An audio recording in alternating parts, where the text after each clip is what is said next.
My name is Camilla. I am 32 years old.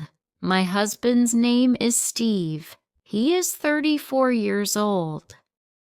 We have been married for 7 years.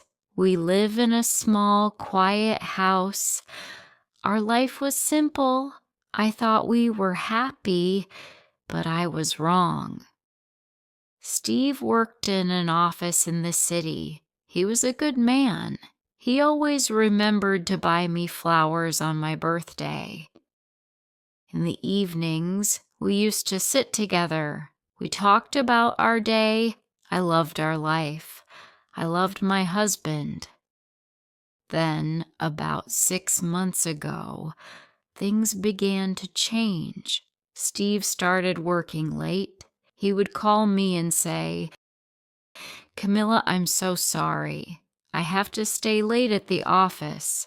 There's a lot of work." The first 2 times I believed him. The third time I began to wonder, but I tried not to think about it. He was a good husband. He worked hard for us. I should be a good wife. So every day I cooked his food, cleaned the house, and washed the dishes. But he always came home late. He always looked tired. I would ask, "How was work?" He would say, "Busy, stressful, nothing else." He would fall asleep in minutes. I would lie awake for hours. I was lonely. One Thursday, I was doing the laundry. I picked up Steve's coat. It felt heavier than usual.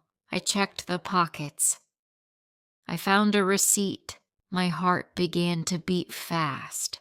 I opened it. It was not for an office. It was for a hotel, the Grand Hotel. It was an expensive hotel. I looked at the date. It was from last Wednesday.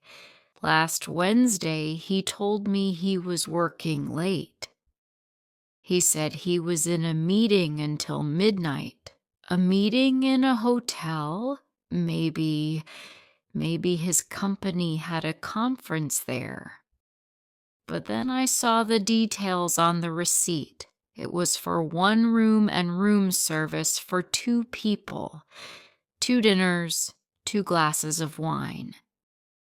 My heart broke. 2 people. Who was the second person?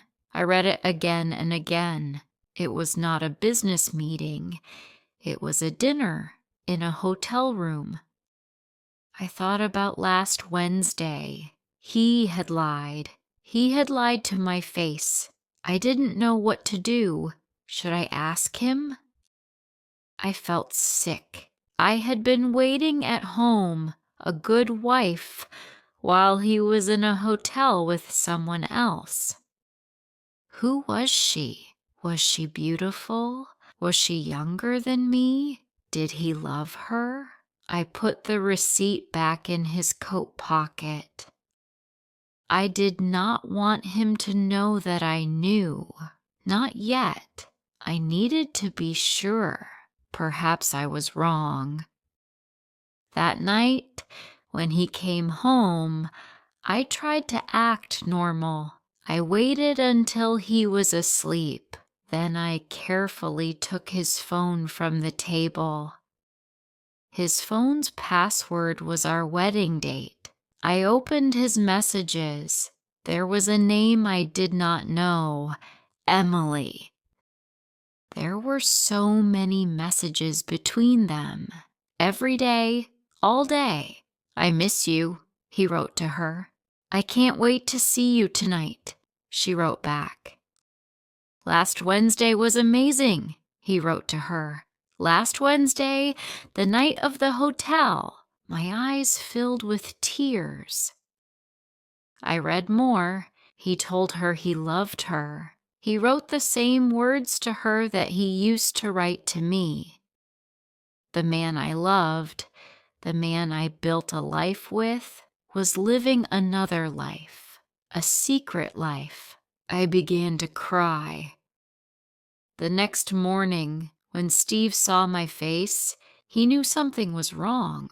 My eyes were red from crying. "Camilla, what's wrong? Are you okay?" he asked. I said nothing.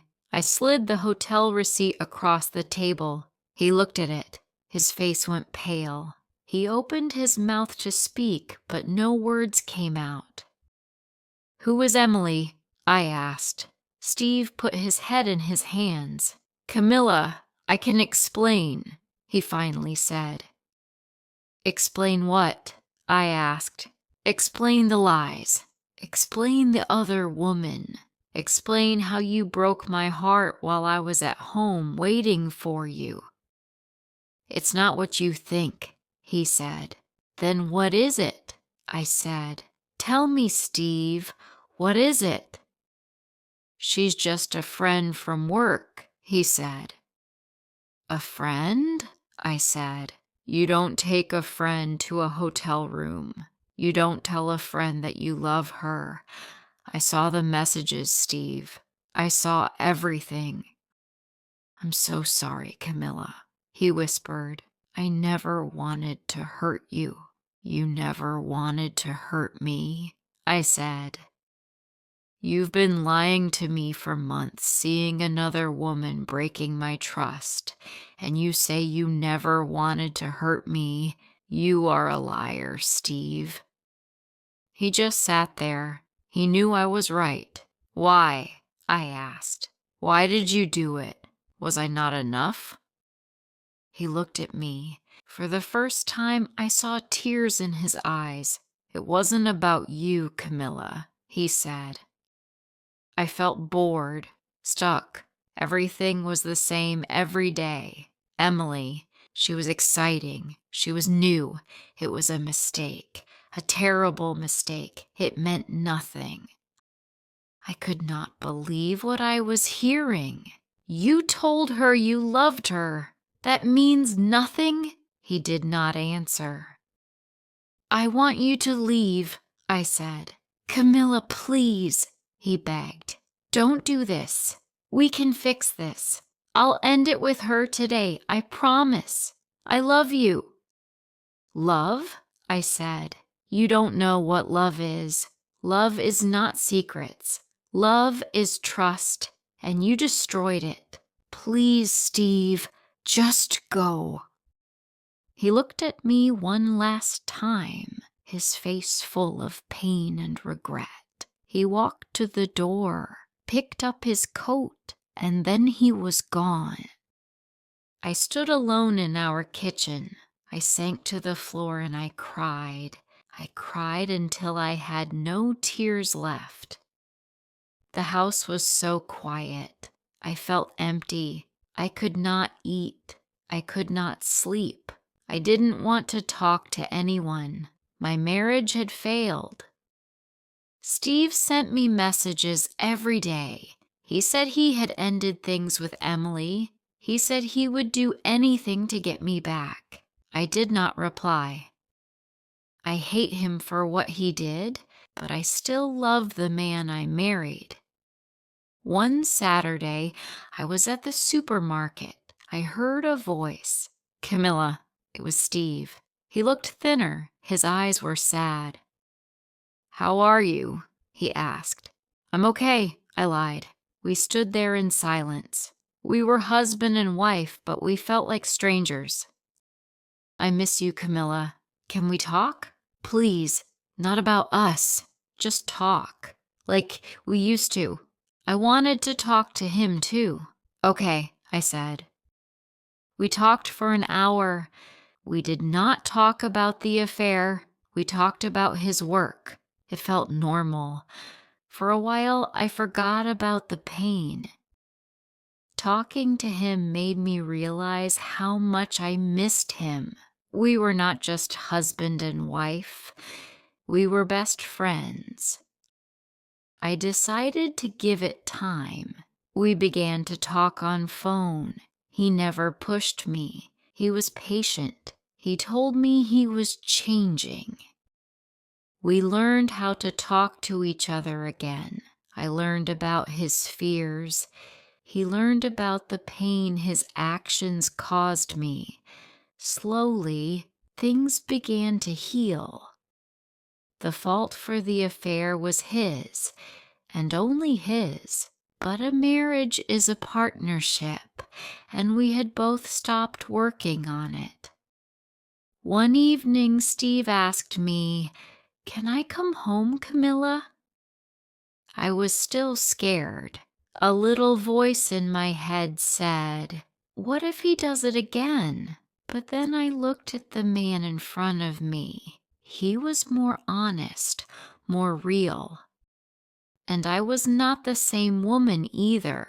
I was stronger. I knew now that I could live without him. "Yes," I said, "you can come home." Now he calls me and tells me exactly where he is. Our life is not perfect now, but it is real. Sometimes the worst things in life can help you grow in the best way. It is a hard path, but it can make you stronger. You can heal. You can learn to trust again. You just have to be brave enough to take the first step. You can do this too. Keep going. If you liked this story, please like, comment, share, and subscribe.